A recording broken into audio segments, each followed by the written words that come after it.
Ang babae sa gitna na tumutugtog ng keyboard, si Mary Jane Veloso, na mahigit isang dekada na nakakulong sa Indonesia.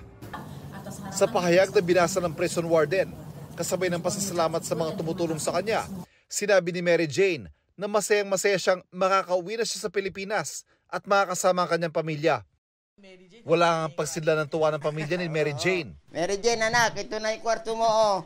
Pagdating mo, dito ka na matutulog. Mahigit isang dekada ring natanggalan ng pagkakataon si Mary Jane na makapiling ang kanyang mga anak.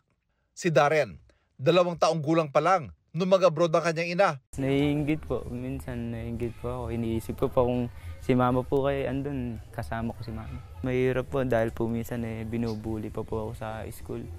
Ganon-ganon daw po yung magulang ko. Na ano? Nakulong daw po, ganon-ganon. Pero hindi na po namin pinapansin dahil po pagka po pinatulan, baliwala lang din naman po yung mangyayari. Kaya po hindi na po namin pinapansin. Gaya na ibang OFW, hangad lang noon ni Mary Jane na makatulong sa pamilya. Pero nauwi sa pagkakakulong niya sa loob ng 14 na taon. Dahil yan sa bagaheng pinabitbit daw ng kanyang mga recruiter na hindi niya alam na naglalaman pala ng 2 kilo ng heroin. Yung mga anak ko na yan, pinangaral kong matakot kayo sa Diyos. Yan po talaga kaya masakit po na nagdusa po yung aking anak na walang kasalanan. Kaya masakit na masakit po. Parawagan ng magulang ni Mary Jane kay Pangulong Bongbong Marcos. Ang hiling ko po sa ating mahal na Pangulo na sana po, pag uwi po ng aking anak, wag na po niyang ikulong. Diretso na pong iuwi niya sa amin para makapiling na namin po siya. Dahil sabik na po kami sa aking anak.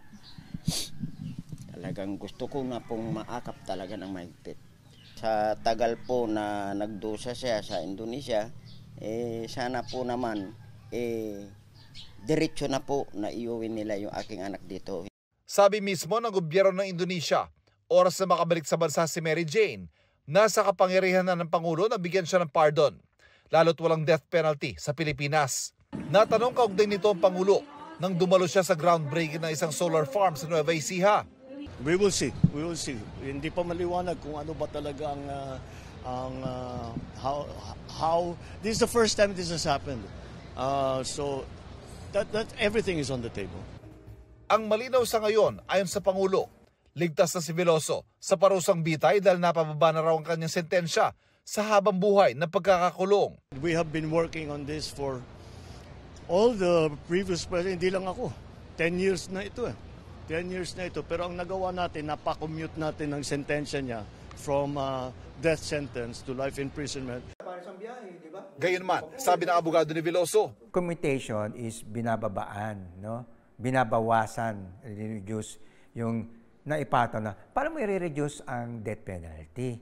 Isa ay kamatayan, isa ay kulong. Magkaiba Ang sabi ng Department of Justice sa ilalim ng pinaplansyang kasunduan sa pagbabalik Pilipinas kay Veloso, hindi nangangahulugang agaran na rin siyang lalaya. Obligado raw kasi ang Pilipinas na sundin ang mga maaaring ipataw na kondisyon ng Indonesia, tulad ng pagtuloy rito ng sentensya sa kanya para sa kasong drug trafficking, maliban lang sa parusang bitay na ipinagbabawal sa ating mga batas. Kailangan natin bigyan ng respeto yung judgment na ginawa ng Indonesian courts sa kanya na siya ay nahatulan ng may pagkakasala talaga. Hindi natin pwedeng talikuran yun. Pagkadating dito, automatically, kailangan nating i-pardon siya or executive clemency.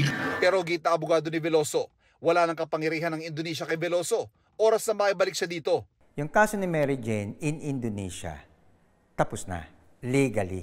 Paano yan? Walang death penalty. So ang range ng possibilities, pwedeng yung susunod ay reclusion perpetua na 40 taon. O di kaya, ang pinakagusto natin at tinutulak natin, absolute pardon. Hindi na siya kukulungin kahit 1 segundo. Sana pag-uwi niya din lahat ng masasayang bagay, namin nang kasama lang siya para masulit namin panahon.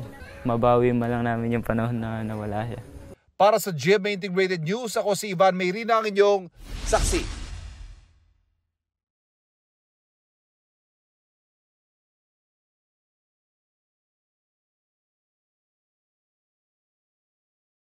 Mga kapuso, maging una sa saksi.